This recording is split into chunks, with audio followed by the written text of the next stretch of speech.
So now let me start with the story of the Mauryan Empire. All right, because that was the story that we had to start in our last class only. So till that particular aspect we completed. So today we'll be starting with the Mauryan Empire. Fine. So as I explained to all of you, the Mauryan Empire actually rose upon the existence of a very one of the greatest of the Mahajanpadas, that was the Magadhan Empire. So from Magadhan Empire, the Mauryan Empire came into prominence. And how it came into prominence, we actually discussed in the last class itself. So now I'll be sharing with you the PPT so that we can start the session in an organized manner now. All right, so let us now get into the PPT. So, say, so we'll be starting with the Mauryan Empire, and I hope this PPT is visible to all of you now. All right. Yeah, good evening, Ritika. Welcome. So we are starting the Mauryan Empire, Ritika. Okay.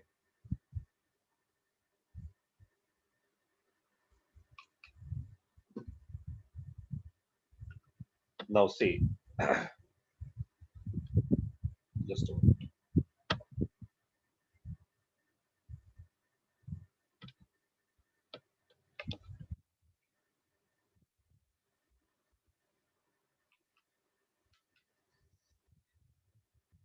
So as you know that the architect of the Mauryan Empire was Chanakya. All right, and we have already explained about this entire issue while discussing in the last class itself. And Chanakya has been the architect and the very important source to reconstruct the history of the modern empire happens to be the writing of Chanakya, that is called Arthasastra. All right, so Arthasastra happened to be the most important source for all of us to know about the modern empire. Arthasastra was the text which was first of all read and discovered by R. Shama Shastri. So R. Shama Shastri was the person who actually happened to read and discover the the writings of Chanakya, that is called as Arthasastra, which is considered to be one of the most important, I would say, the books ever written in India regarding the political-economic setup of this country. So it is a book upon the economic and political aspect of the state of India, in fact. So on that political basis only, the Arthasastra happens to be the most important source for us to reconstruct the history of the modern empire. The second very important source for all of us to reconstruct the history of the modern empire is the writing of Megasthenes, that is Indica. So Indica was written by Megasthenes, and Megasthenes happened to be a privileged person being in the court of Chandragupta Maurya. So since he was in the court of Chandragupta Maurya, so he was having a fair idea, rather he was having a first-hand experience also about the affairs of the state affairs of the modern empire. So therefore, his book is understood to be one of the most authentic. You can say the information that we can derive from the Megasthenes Indica regarding the reconstruction of the history of the modern empire. So on one hand, we have Megasthenes Indica. On the other hand, we have the writing of Chanakya's Arthasastra. Fine. So these are two very important source, the literary source I'm talking about, which help us in the reconstruction of the history of the modern empire. However, the archaeological sources of the Mauryas happen to be the most reliable, the most concrete source for all of us to actually reconstruct the history of the entire Mauryas, especially right from the time of the Ashokas.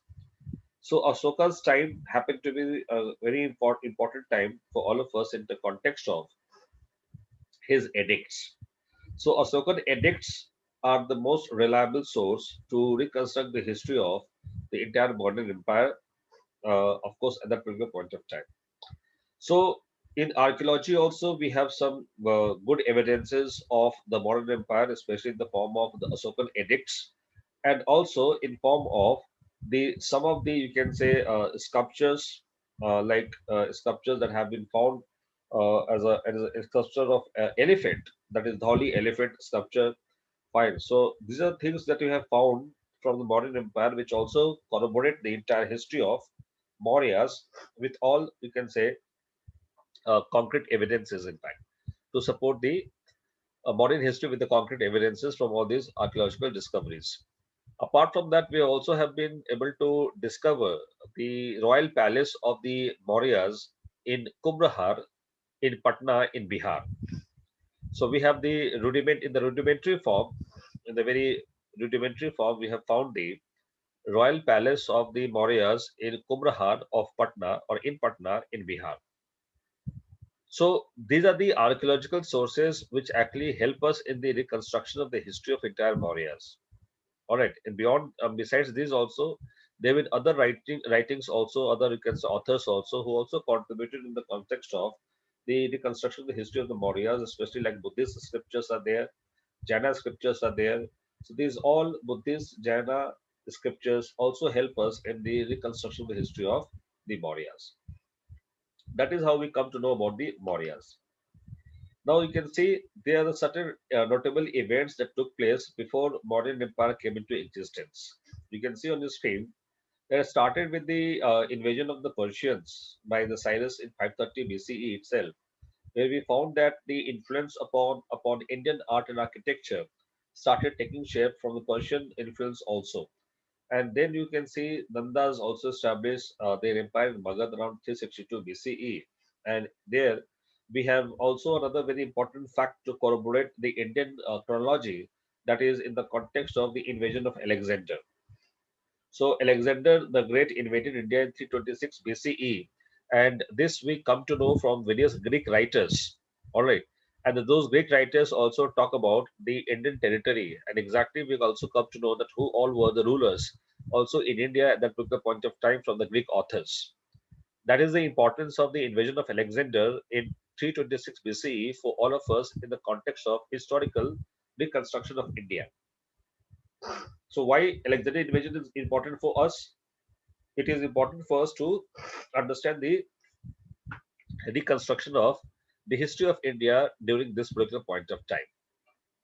All right, because various Greek authors have wrote about extensively on the issue of invasion of Alexander in India around 326 BCE, especially in northwestern India. Then we see Chandragupta Maurya finally finding the founding the in fact founder being founder the founder of the modern empire in 321 BCE itself. So Chandragupta Maurya came into picture, and of course, Chandragupta Maurya happened to defeat the Seleucus Nicator. Seleucus Nicator was one of the, you can say, the military commander of Alexander, who was still placed in the northwestern frontier of India. So he defeated Seleucus Nicator in 301 BCE, and then there was some agreement signed between Chandragupta Maurya and Seleucus Nicator. Now, one of the provisions of that agreement was to send Megasthenes in the court of Chandragupta Maurya. All right. It is also mentioned in the Greek, you can say, writings that there was also a matrimonial alliance. There was also a matrimonial alliance that took place between Seleucus Nicator and Chandragupta Maurya in this particular 301 BCE, in fact. Fine. And of course, besides that, even Megasthenes, as an ambassador of Seleucus, was sent to Patna or Patliputra in the court of Chandragupta Maurya. So there only Megasthenes happened to see all these affairs with very close, you can say, observance, and then he wrote down the book of Indica. Fine. However, the book of Indica of Megasthenes has not been discovered. It has been lost by the Greek and by us also. But definitely after Megasthenes, because Megasthenes Indica was a popular book when he wrote this book at that point of time, it was equally popular among other Greek authors. So even after the era of Megasthenes, there were various Greek authors who happened to read the Megasthenes Indica, and therefore in their books, in their footnotes, in those books written by the other Greek authors, in their footnotes, they have mentioned about the book of Megasthenes Indica, which has not been discovered yet in the world. Fine. So that is what is the status of Megasthenes Indica before all of us. But we have sufficient footnotes in various Greek authors and their books through which we can derive that what was Megasthenes Indica and how Megasthenes Indica interpreted various aspects of Indian history at that particular point of time. Then we see Bindusara, he succeeded Chandragupta Maurya because Chandragupta Maurya finally he went for, you can say, the Salekhan there in South India. All right. So in Savanbelgola near Mysore, he became a Jaina and then went there in Savanbelgola. And then finally there only he passed away.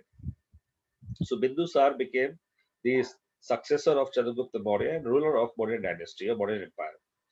So Bindusar was there, and then finally Ashoka succeeded Bindusar. All right. So Ashoka succeeded Bindusar, and then around, of course, 261 BCE, Ashoka he was involved in the famous Kalinga War, and this Kalinga War was a life-changing experience for Ashoka. Then finally he adopted even Buddhism, and then he also called the third Buddhist Sangha under his regime around 250 BCE. And then around 231 BCE, there was a demise of Ashoka. So within next 60 years, entire modern dynasty collapsed outrightly. And this is how the modern dynasty also came to an end. That is the some notable events of the modern dynasty in chronological order. Now you can see the rise of Mauryas, how Mauryas rose in power. See, I already told you the Mauryas rose in power because of Chandragupta Maurya, and he took the support of Kautilya in defeating Dhananand in 321 BCE and then capturing the power of Magad from Dhananand. That is how we have seen the rise of the Mauryas, in fact.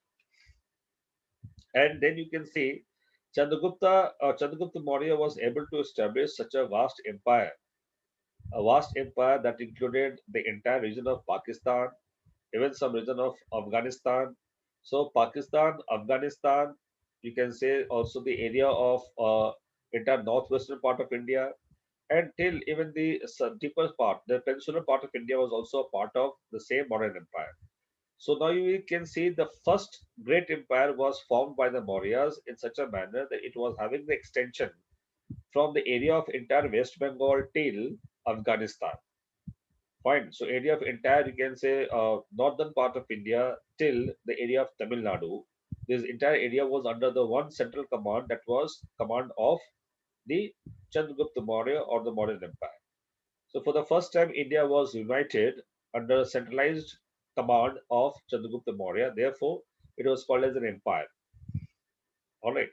So this is how you can see the empire. The Chandragupta Maurya, of course, I told you about him just now that he happened to fight a war with Seleucus Nicator, and then finally he won also this war, and afterwards they signed the peace agreement. In the peace agreement, Seleucus Nicator is said to have received around 500 elephants. I told you elephants were the most important animals for the Greeks because they have never seen in their life the elephants, because elephants are not natural animals of Europe. It was found largely in either in Africa or Asia. So for the first time, they happened to interact with elephants. So they took elephants also from India. Fine, and then of course they also have had matrimonial alliance with the Indian ruler. And Megasthenes was a Greek ambassador sent to the Chandragupta's court only. So this all episode we have already discussed. In fact, about Bindusara, I just told you that he was also called as Amitragha. This question can be asked to you. So who was also popularly called as Amitragha or slayer of foes or Amitroquetus in Greek sources. So he was Bindusara.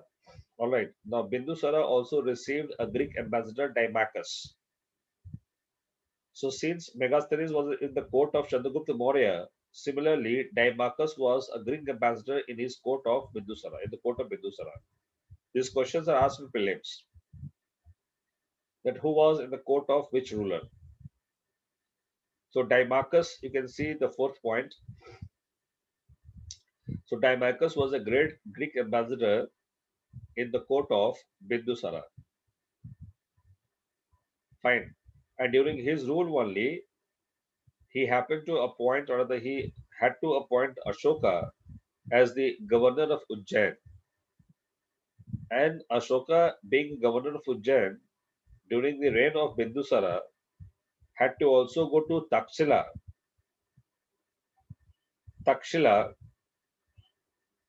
that is today on the border of Pakistan, Afghanistan.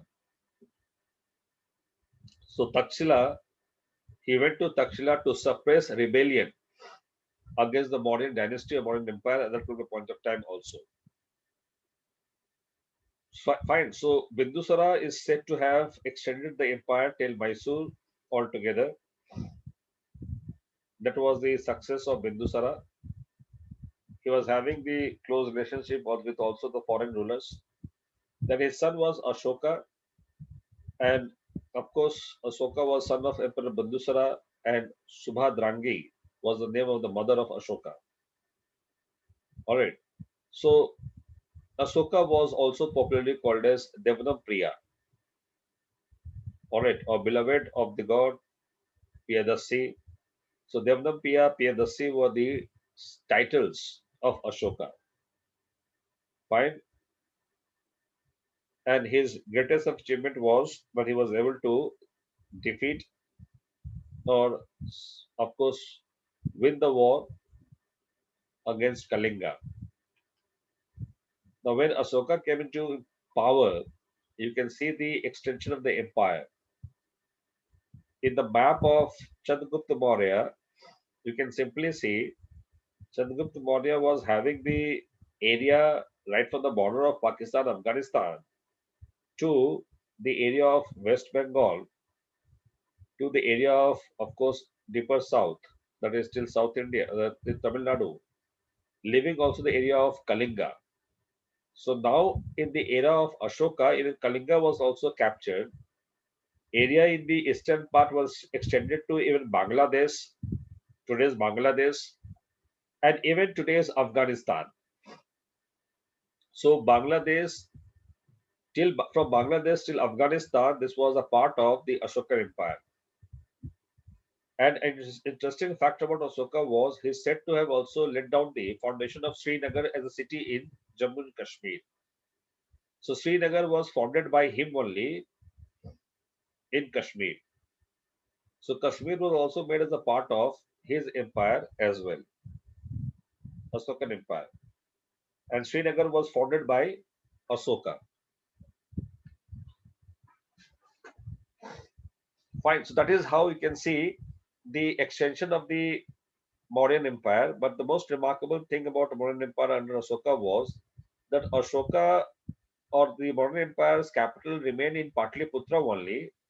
But by the time of Ashoka, he also made some some tributaries or some other you can say capital cities from where there was a provincial form of government controlling the affairs of entire India.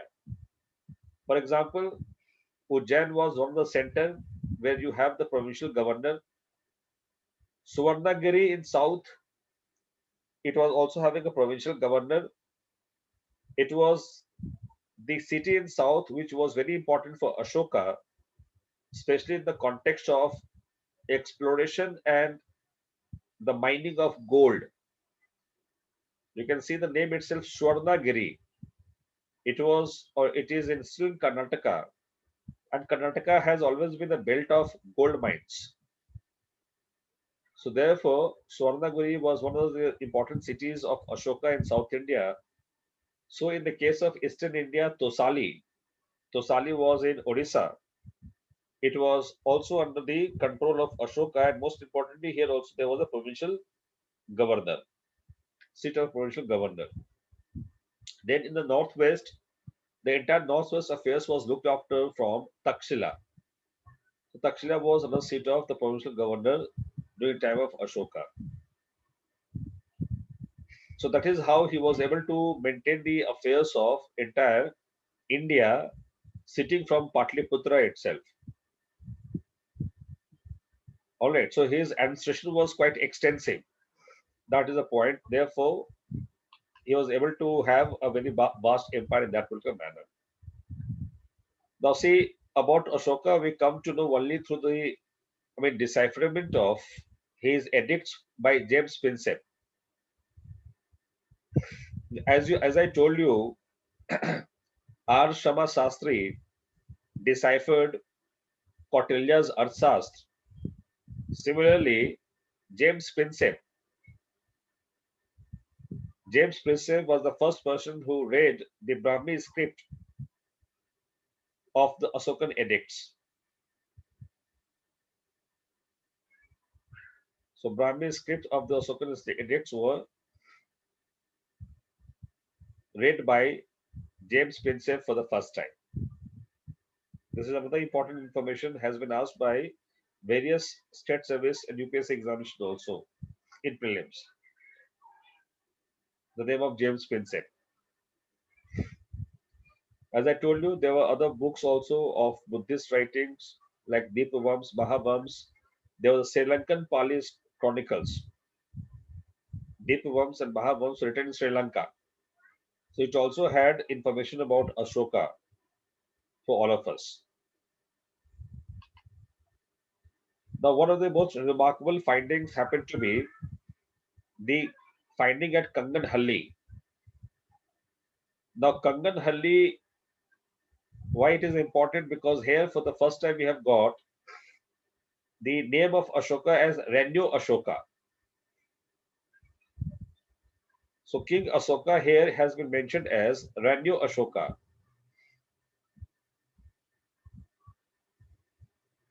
So, this question has already been asked by UPSC in 2019 prelims.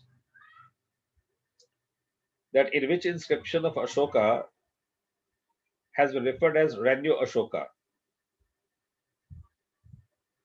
So it is Kanganhalli. Now it has been found in Karnataka near Gulbarga. So Sannati is a famous site. Sannati, Sannati, where we have found the stupas and many other monuments of the Mauryan times, in fact. So from there only in the Kanganhalli inscription, we have found the name called Renyo Ashoka, referred for Ashoka, in fact.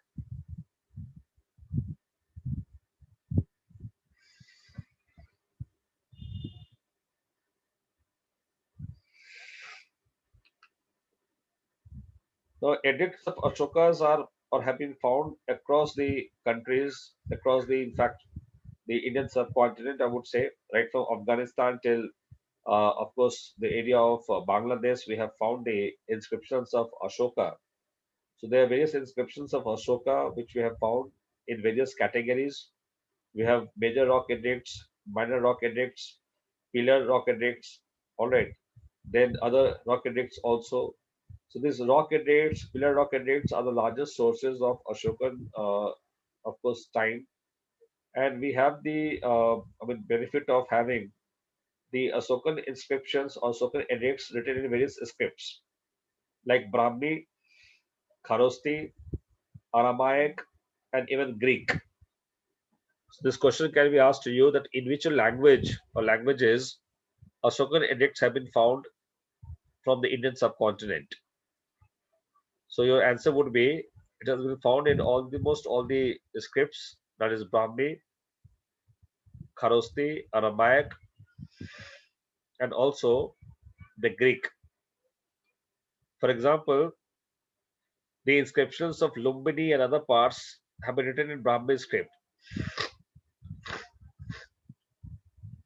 On the other hand, the Kandahar inscription is another very important inscription which we have found in Afghanistan. It is in Greek and Aramaic both. We have also found some inscription in northwest Pakistan as Kharosti. So these are the advantages of, or rather, these are languages used by the script language used by Ashokan edicts or by Asoka in his edicts. So edicts of Asoka were largely in the context of sending the messages to the people at large. So people, for the first time, a king in the world wanted to communicate with the people at large. All right. So that happened in the time of during the time of Ashoka through his edicts. So Ashoka's larger contribution happened to be in the context of writing his messages through his edicts to the entire population of the Indian subcontinent at that particular point of time. One of the earliest of the Asokan pillars have been found in KOLHUA in Vaisali in Bihar. It is considered to be the earliest pillar, in fact, because the stoop that is in front of you on your screen, it is a stoop of Anand, and Anand was a disciple, the very close disciple of Buddha. And if you can see this particular pillar constructed nearby this stoop, the direction of this pillar was also having some meaning. The direction of the pillar was indicative of the direction in which Lord Buddha or Gautam Buddha last time he left this particular place and went for Mahaparinirvan.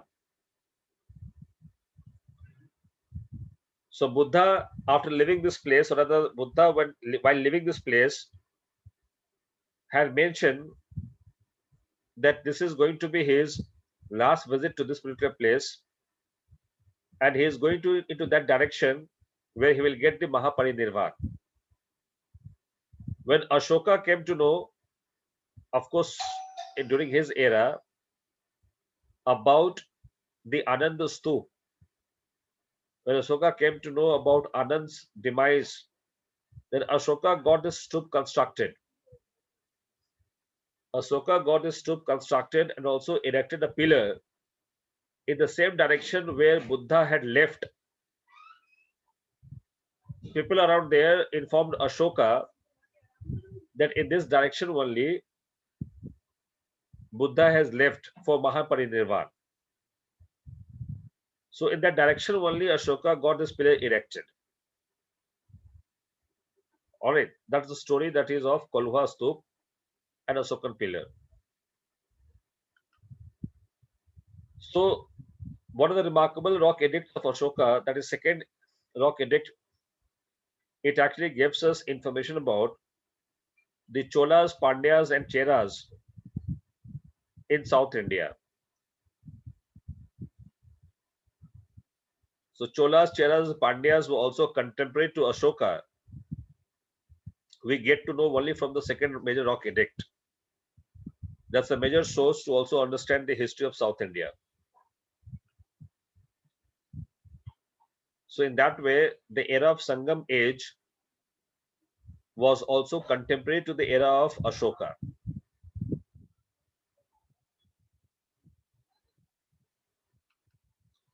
This is a Dhauli elephant found in Odisha,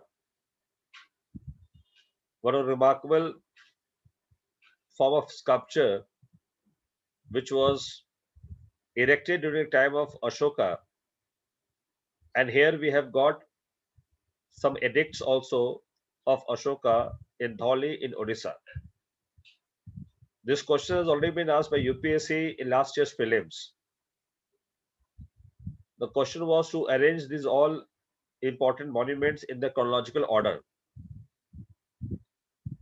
So Dhauli elephant was also one of the options. So now you can understand it was contemporary of Ashoka's time.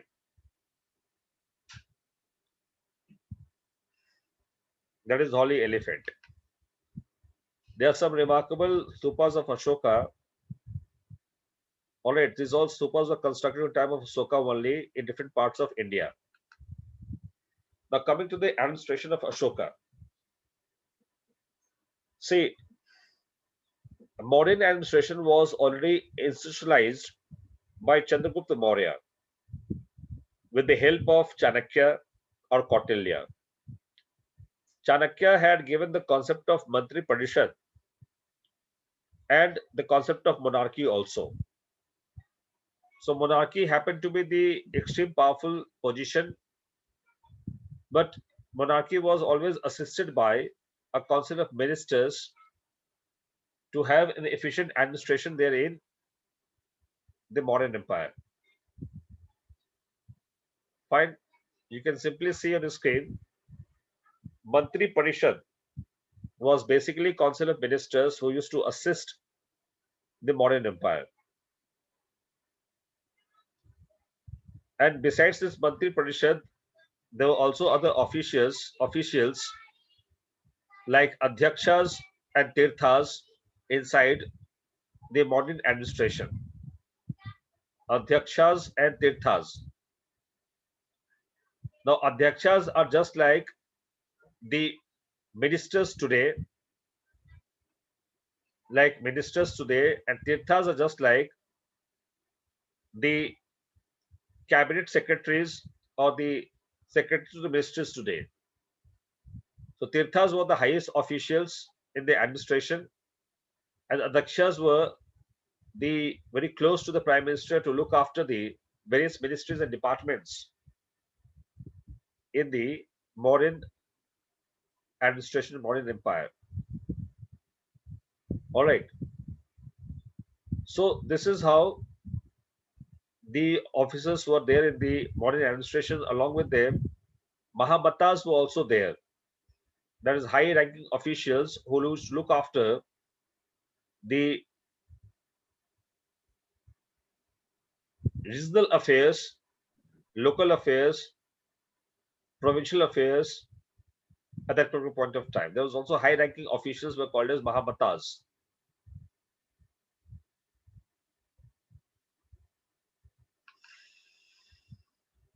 Then we also have had various other ranking officials like Amatyas.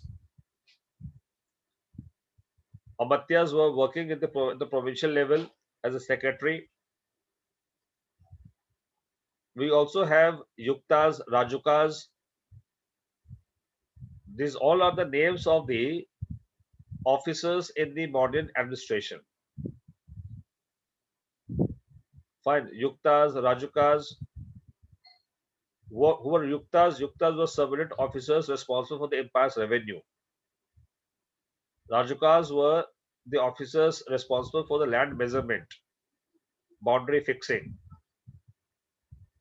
Then we also have had Adhyakshas like superintendent of mint, market, tolls. So these names were there: Sansthadyaksh, Samasthadyaksh, Sulkadhyaksh. These questions might be asked in prelims to match them. Who was Sansthadyaksh? He was superintendent of mint. Mint means mines. Mines from where the metals were explored, and then it was minted in coins. So Sansthadyaksh were not only the looking after the mines, because looking after mines was another post, that is Akaradhyaksh. Akaradhyaksh was looking after the mines. Sansthadyaksh was associated or joined with Akaradhyaksh. Once mines were explored and of course exploited, Sansthadyaksh used to take away the entire metals and they were minted into coins. Sansthadyaksh. Samasthadyaksh was market head. Sulkadhyaksh was toll, superintendent of tolls, who used to collect tolls from the traders, businessmen. So there was Sulkadhyaksh. Fine. Then next one was Sitadhyaksh, you can see here. Sitadhyaksh was the head of the agriculture, superintendent of agriculture. Navadhyaksh was superintendent of ships. Lohadhyaksh was superintendent of iron. नाम से समझ में आ जाएगा. All right. Potwadhyaksh was superintendent of weights and measures. That's typical one. You need to remember it. So Potwadhyaksh was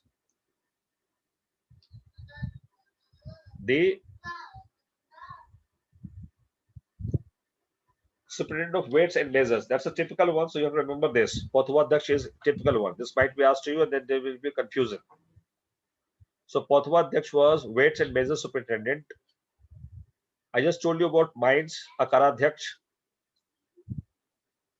Then we have also Vyavaharika Mahamata, that is judicial officers. Then we also have Pulisani. This is Pulisani. This was Pulisani. It is Pulisani who were the public relation officers. Pulisani were the public relation officers. Last point here. J is incorrectly written here. It is Pulisani.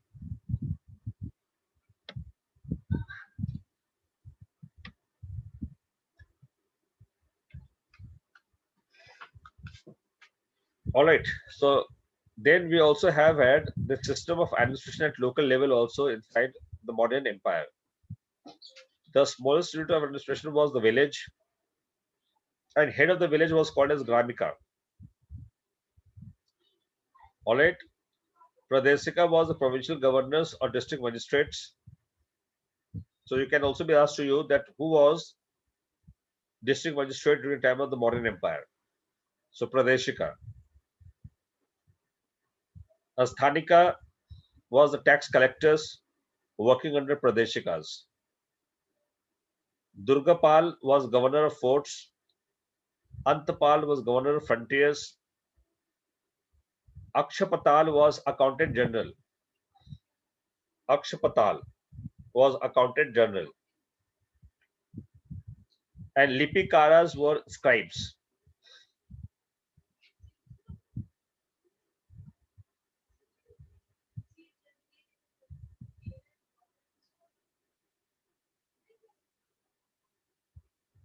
So these names are important because questions are asked to you in prelims about on these names, in fact.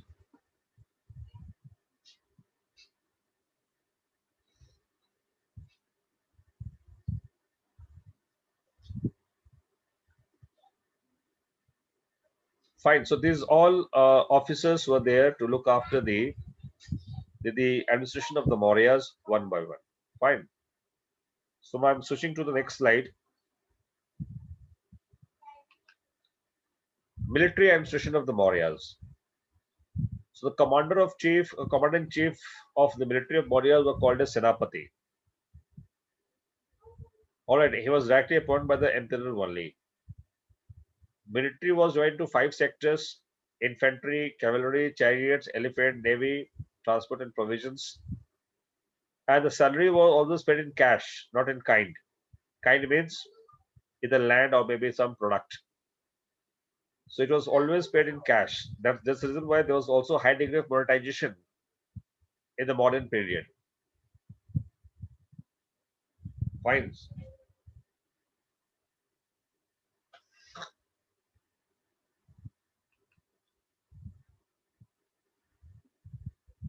There was separate department also look after revenue. And the chief of revenue was called as Samaharta. Treasurer chief was called as Sannidhata.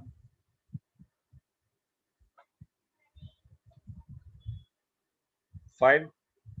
And the land revenue collected by the Mauryas was always 1/6 of the produce. 1/6 of the produce.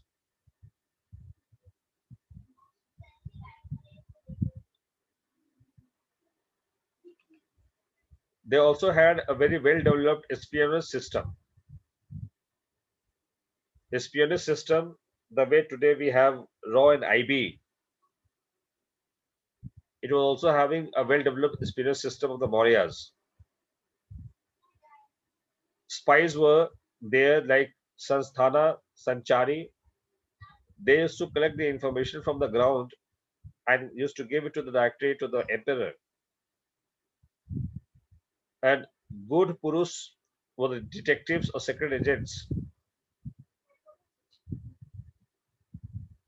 So this is how their espionage system was equally very much well developed.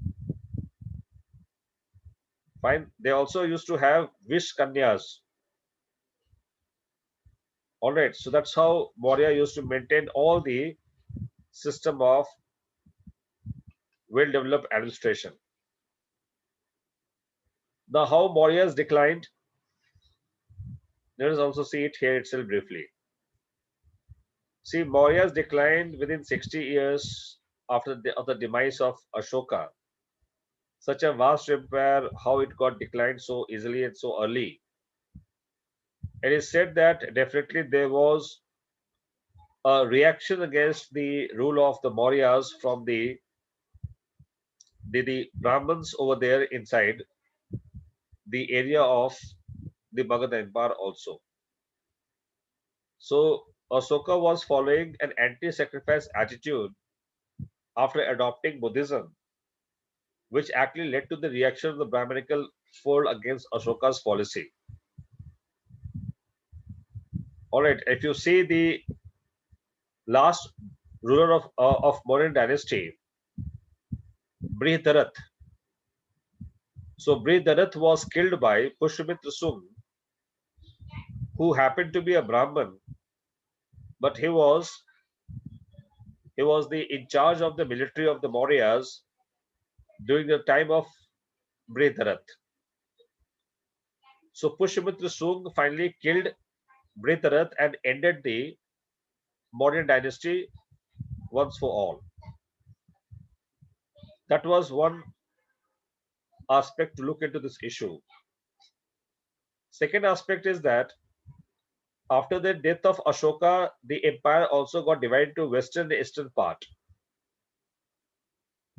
Ashoka had various sons. So one of the sons of Ashoka named Kunal, he went to rule in the western part, and Samprati and others, they remained only in the eastern part.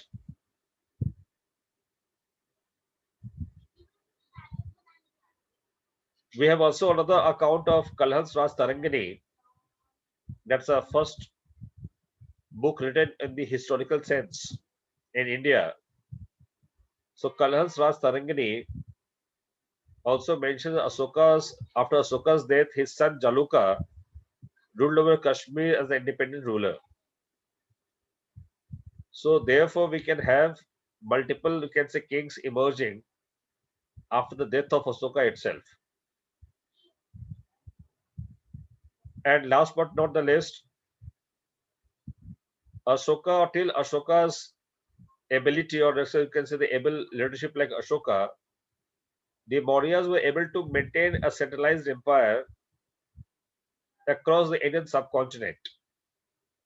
But once the weak and incapable rulers came into the power after the demise of Ashoka, the territories started revolting and rebelling against the state of Mauryas. One of the examples is that Takshila has always been in the revolting mode against the Mauryas and against the wicked bureaucrats, corrupt bureaucrats who were also there in Takshila. So, in that way, also, because of poor bureaucracy, poor control over them, people also started revolting against the rule of the Mauryas. So, gradually, Maurya started declining because of all these factors. However, according to Romila Thapar, that first of all, the Mauryas were highly centralized administration, and this theory today does not exist, in fact. According to Romila Thapar today, the Mauryas were also a centralized empire only in the core areas, that is area nearby Patliputra. Core areas, however, in periphery, the empire was not centralized. Empire was not centralized. So she wrote a book, Maurya Revisited, in 1998-99, and there only she came out with this political theory that Maurya Empire was not highly centralized the way it was earlier depicted. All right. And after the demise of Ashoka, only the very first kingdom that actually got separated, it was Kalinga. So Kalinga got separated immediately after the demise of Ashoka. So till Ashoka was there, Kalinga was still a part of the entire Mauryan Empire, but once he passed away, it got independent, and exactly same may have happened to other parts of India, like Kashmir. We have got the reference of Jaluka ruling over Kashmir. So these provincial governors also became powerful, and then they finally controlled their areas and finally got separated from the entire Mauryan dynasty. That is what actually happened in the decline of the Mauryas. How far Ashoka's policies were responsible? So obviously, Ashoka could not be held responsible for the entire decline of the Mauryas, as many scholars have suggested that Ashoka's policies of non-violence and pacifism led to the weakening of the empire of the Mauryas. It's not a correct analysis because, first of all, Ashoka did not adopt a complete policy of non-violence. He made it very clear that till the time the there is no threat to the Mauryan state and administration, there will be a complete non-violence policy adopted by Ashoka, but not at the cost of the Mauryan state. Secondly, he also made it clear that the killing of some animals for the royal kitchen would continue on certain specific days as well. So in that way, he was still not following a full-fledged policy of non-violence. Thirdly, he even warned some tribals who were living on the fringe of the Magadhan Empire or the Mauryan Empire to behave properly and to work under the larger guidelines and the rules of the Mauryan administration. Fine. So in that way, he didn't adopt a complete policy of non-violence. However, he adopted a policy of winning the enemies with love.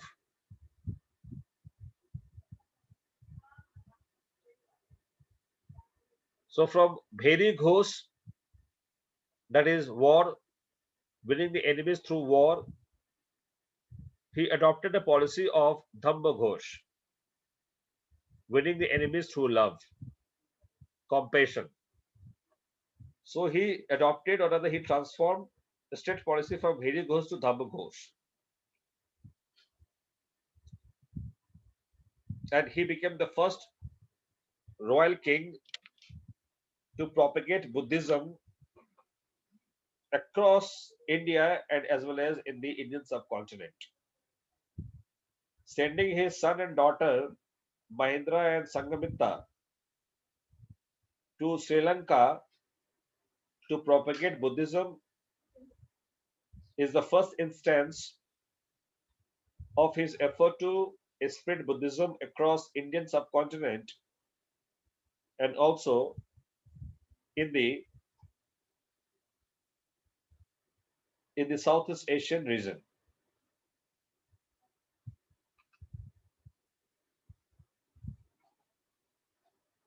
Now, after decline of Ashoka, the Mauryas, we see the foreign invasions started increasing in India. Because once your centralized empire gets weakened, the invasions would increase tremendously. And that has happened also during time of the Mauryas. The day when the Ashoka, of course, passed away, the threat was started looming over on the northwestern frontier of India. For example, we see there were a series of invasions in India right from Indo-Greeks. Indo-Greeks, why? Because they were already settled down in the northwestern frontier since the time of Alexander the Great. So Indo-Greeks became the first invaders who invaded India in 206 BCE. Second, they were followed also by the SAKAS. Then the Parthians and also by KUSHANS. So Indo-Greeks, SAKAS, Parthians, Kusanas, all they invaded into India and they finally settled down their areas of influence in the Indian subcontinent. So post-colonial period is a period of multicultural development in India. Multicultural development because of the influx of various foreigners into the Indian territory. All right, that is the importance of foreign invasions.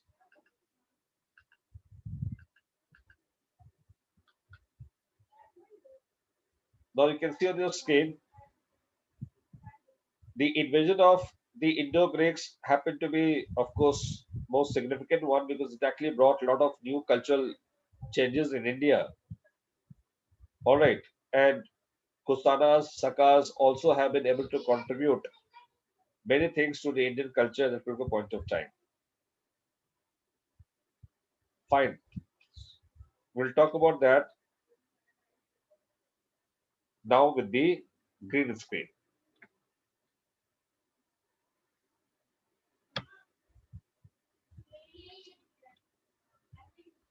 Now see on the screen,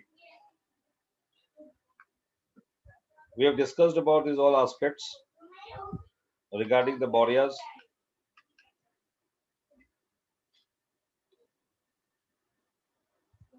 Just a moment.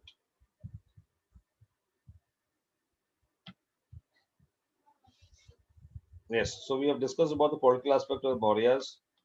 Economic aspect is also important that Mauryas were the issuer of the panas and karsapnas, specially designed currencies, coins made of silver. So panas and karsapnas were the coins made of silver. And on their coins, they used to always have the legends of peacock and crescents. Peacock and crescents, the mountain zones. So on their coins, they used to have the legends of peacock and crescents. This question can be asked to you that whose coins were having the legends of peacock and crescent? It was the Mauryas. Fine.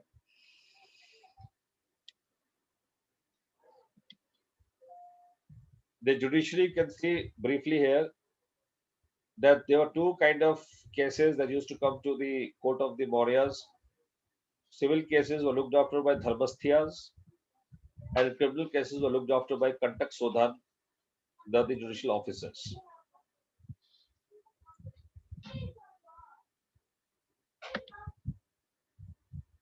Mega series has explained about the society of the Mauryas. Mega series had talked about there were 7 classes of the society in the modern period in India. Those were philosophers, farmers, soldiers, horsemen, artisans, magistrates, councillors. Now, he perhaps may have wrongly interpreted the Indian society on the basis of occupation. However, the Varna system had already become rigid by the time of the Mauryas in the Indian society itself. And it was on the birth the caste was decided in India, not on the occupation. But nevertheless, Megasthenes Indica talks about the 7 sections of society in India based upon their occupation. Megasthenes mentions of no existence of slavery in India. Slavery used to be a major mode of economy, mode of production in Europe at that particular point of time, but definitely not in India. But it does not mean slavery was not in existence. Slavery was in existence, but not so dominant, not so prominent. Fine.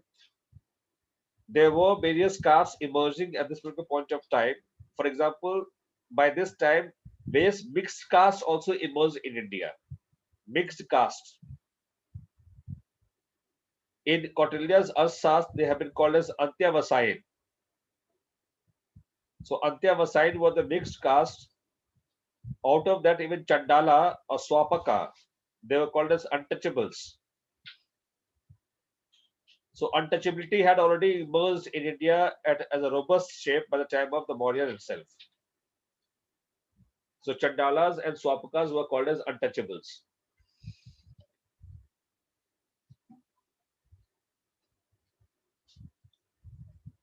So what was Antyavasai? Antyavasai was the 15 mixed caste during the Mauryan time.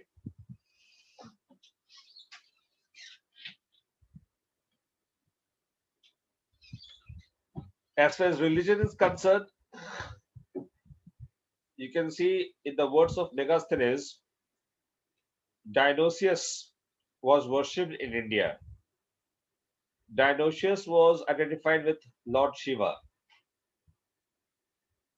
In the words of Megasthenes, Heracles was also worshipped in Mathura. So Heracles has been identified with Lord Krishna. So Shiva and Krishna were the two prominent gods even during the time of the modern period. However, Chandragupta Maurya adopted Jainism, Bindusara adopted Ajivikaism, and Ashoka adopted Buddhism. Ashoka adopted Buddhism. But overall, society was worshipping Shiva and Krishna as well. Because Kautilya's Arsas also mentions about the existence of some Krishna and his family. Some Krishna, that is Krishna and his family. Alright. It also mentions about the worshipping of Sri identified as Vishnu. Not only he, but even Patanjali. Even Patanjali also mentions. Patanjali is another scholar during the time of the post-Mauryan period. Patanjali was contemporary to the Kusanas in the post-modern period. And he wrote a commentary, Mahabhashya, commentary on Panini's Ashtadhyayi. Panini was from 5th century BCE. Patanjali was from 2nd century CE. Panini was before Mauryas and Patanjali was after Mauryas. So Patanjali in his Mahabhashya, a commentary upon the Panini's Ashtadhyayi, Patanjali wrote Mahabhashya, a commentary upon the Panini's Ashtadhyayi. It is considered to be the first Sanskrit grammar, Ashtadhyayi. So Panini के ऊपर पतंजलि ने comment किया, and in this comment only Patanjali mentions about that the Mauryas used to also place idols. Mauryas used to place idols of gods and goddesses to collect revenue from the public at large. That was also a source of money for them. So indirectly he was mentioning about there was a state-led policy to place idols at public places so that people should give some donations to those idols and that money should come to the state exchequer of the Mauryas. So such kind of policy was also followed by the Mauryas to collect more and more revenue from the public at large. In that manner only they were able to maintain such a vast empire and such a big army.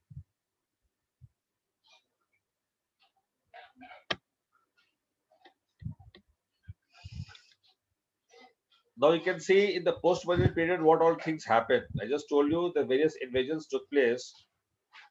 In fact, Pushyamitra Sunga dynasty was formed after the Mauryas. And Pushyamitra Sung, I told you just now that he happened to kill the last modern ruler, Bridharath. So Bidrath was killed by him, and then finally he established his Sunga dynasty. But you can simply understand that he could not rule from Patliputra. Why? Because he knew that in Patliputra his life is also not going to be safe. Because Patliputra has never been the base for the Brahmins right from the beginning. Alright, Patliputra and the area of Magad has never been the base for the Brahmins, and he himself was a Brahmin, Pushmitra Sung. So he knew that if he rules from Patliputra, his life will be in threat. So after that, eliminating the Mauryan dynasty, he ruled over the Mauryas, but from Vidisha, from Madhya Pradesh. So he controlled the affairs of the so-called Mauryan dynasty, or so-called the Mauryan Empire, by establishing a new dynasty of Sunga dynasty on the same areas of Mauryan Empire, especially northern part of India. He was controlling the affairs of Vidisha. And we come to know about all these affairs from the Puranas. Puranas are the great source to know about the entire genealogy of the kings,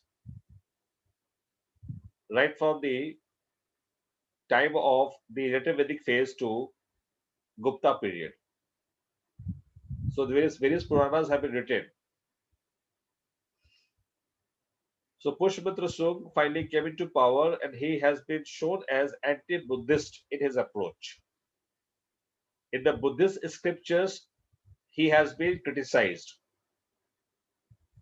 Pushmitra Sung has been criticized. Pushmitra Sung or Sanga dynasty also came to an end by 45 BCE. It was replaced by Kanva dynasty. It was replaced by Kanva dynasty. But in between, there was one major episode that took place. It was the Indo-Greek ruler who already had established their empire in the northwestern frontier of India, in the region of Bactria of Afghanistan. Now, Heliodorus was the Indo-Greek ruler who is said to have got converted into Bhagavatism after coming into contact with the Indian population. He got converted to Bhagavatism, and he happened to send his own ambassador Antyalki Das. Antyalki Das was sent by him where to Vidisha, and here Antyalki Das is said to have erected a Garud Dhavaj or Garud pillar in the honor of Lord Krishna and Avatar of Vishnu. So Garud Dhavaj was erected by him in Vidisha around 110 BCE when Pushmitra Sung, in fact Agnimitra Sung, who was the son of Pushmitra Sung, was ruling over the area of Madhya Pradesh. So this episode has been really remarkable because for the first time a foreigner was adopting the Indian culture or Hindu culture at that point of time. Alright, that is how you can see the impact of the so-called Hindu culture also among the foreigners at that point of time. Therefore, this question has been frequently asked by UPSC at several occasions. Alright, that's the important fact for all of you in that way. Then you see various invasions took place in front of you. You can see on the screen. Indo-Greeks were the first to invade India, followed by SAKAS or the Scythians, both are same. The SAKAS and Scythians also entered India around 80 BCE. They also came from Central Asia. And these people who were the Scythians who came to Central Asia, it is all due to that the Chinese king had already erected the Great China Wall. And this Great China Wall stopped this all tribal population to enter inside China.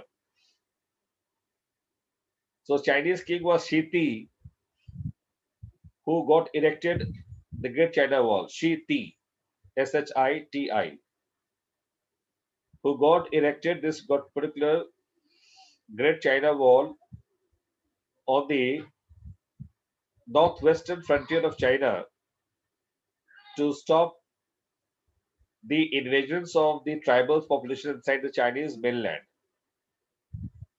So since they didn't have the option to enter inside China, they all started coming towards India. So from Central Asia, Sakas also entered to India, and one of the greatest of the Saka ruler was Moga or Maus.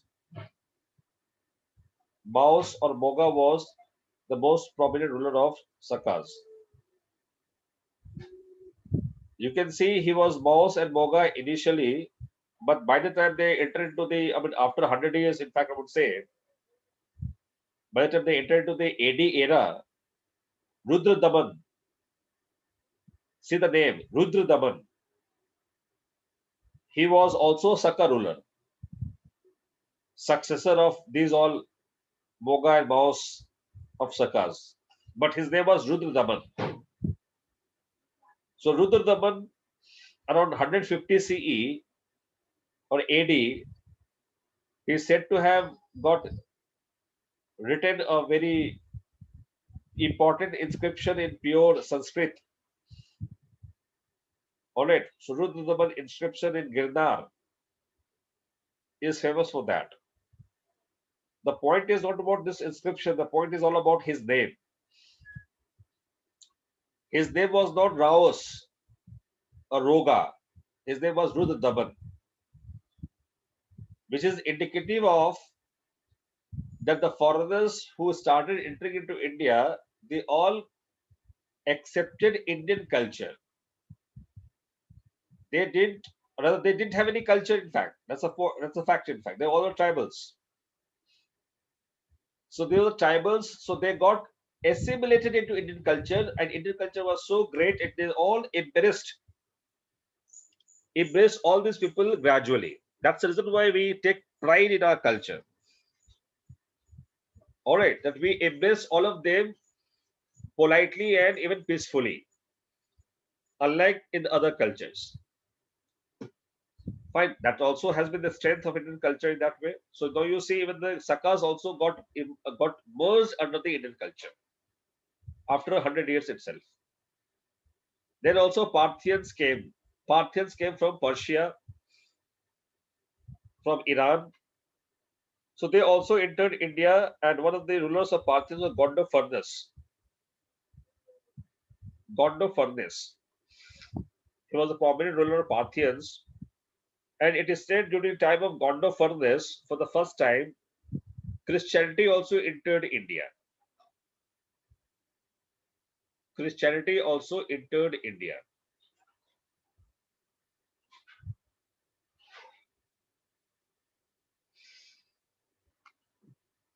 All right.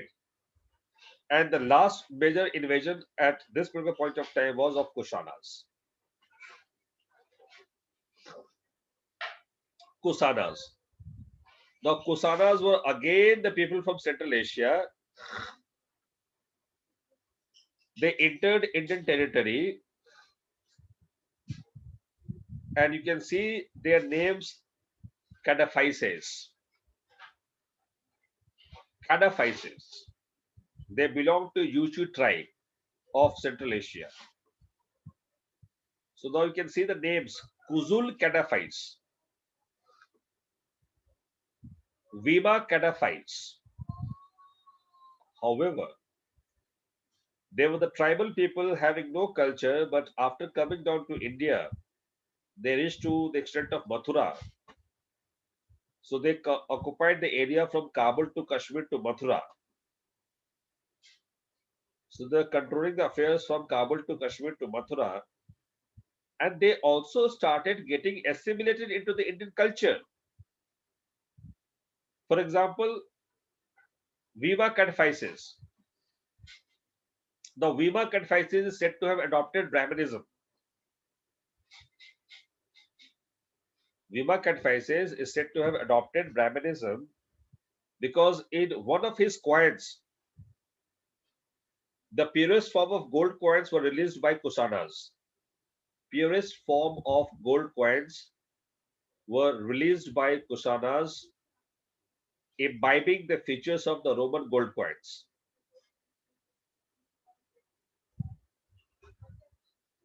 So the purest form of gold coins were issued by the Kusanas, and one of his gold coins of Vima Cataphysis. Vima Cataphysis gold coin has depicted Lord Shiva for the first time on coin with trident, with Trishul.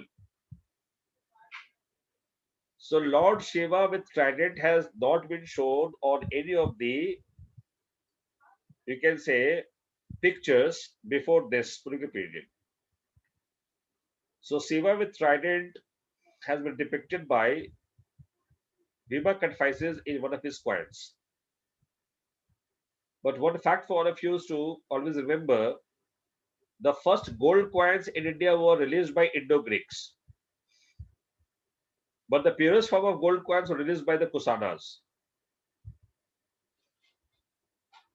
But the first gold coins were released by Indo-Greeks only. So with this, you see the development of Mathura School of Art, Takshila School of Art, Gandhara School of Art. Now they all got huge promotion under these rulers.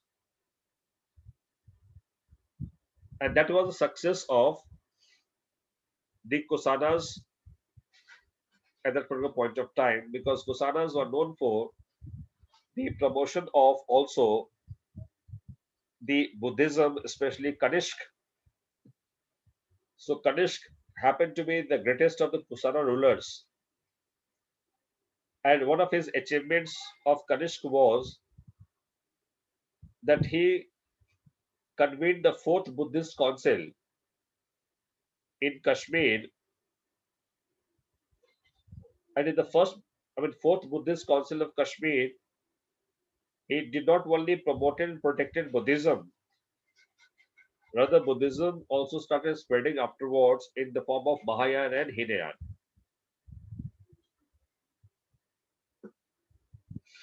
So that was the achievement of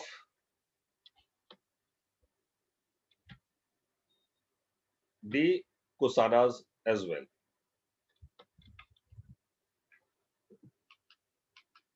Fine. So we have just completed the story of Kusanas also. So that is what we have done today about the Mauryas and also about the Kusanas. We'll discuss South Indian history separately, so there's no point of discussing it right now. This is exactly what we're discussing, in fact. So I was talking about the Kusanas only. You can see here on the screen that one of the information that is important always for all of you is that who were the Buddhist philosophers who attended the fourth Buddhist council. You can see on the screen, they were the Ashwaghosh, Parsav, Vasumitra, and Nagarjuna. So these scholars were there in the fourth Buddhist council. All right, and Kanishka provided the patronage to all of them. Fine. So he became the ardent follower of also Mahayana form of Buddhism. And he also gave a boost to the Gandhara art under his regime. That was the achievement of the Kusanas.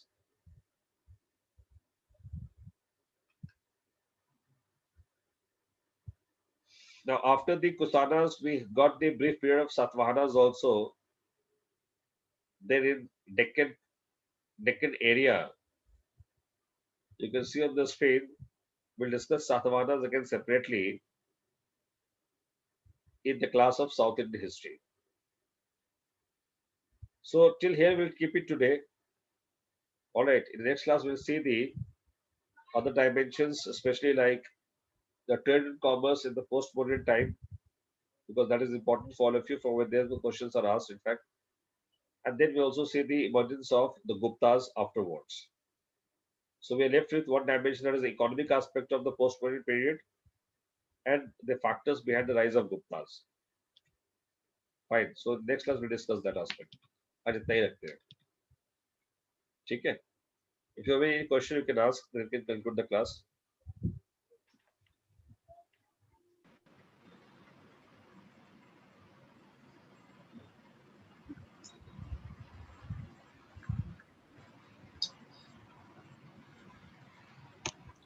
Sir, Haha. sir, the tribes that you mentioned in the northwestern province were they Pashtuns? No, not Pashtuns. They were the local tribes, in fact, not the Pashtuns. Pashtuns were not existed at that point of time. Sir, I read somewhere, sir, I'm not sure if it is authentic, that in Rigved, Pashtuns are mentioned as Pakhtas. Pakhtas were mentioned, but they were not Pashtuns in that way. I mean, Pashtuns. I mean, I don't know whether they have been identified as Pashtuns, because Pashtuns are basically the people of Afghanistan, the original people of Afghanistan, that particular manner. And of course, Pashtuns that you understand, we understand today, it is in the context of the people who adopted Islam, in fact, in that way. So that is how, I mean, Pakhtas were different. But maybe, of course, they may have got the emergence from the Pakhtas only. That is quite possible, but that's I don't know probably in that particular manner whether they were the same people or not. Thank you, sir. Anything else?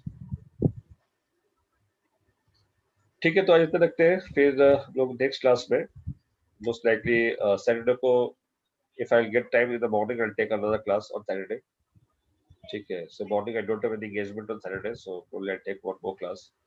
So Saturday we'll be trying to complete this story of till Gupta's at least.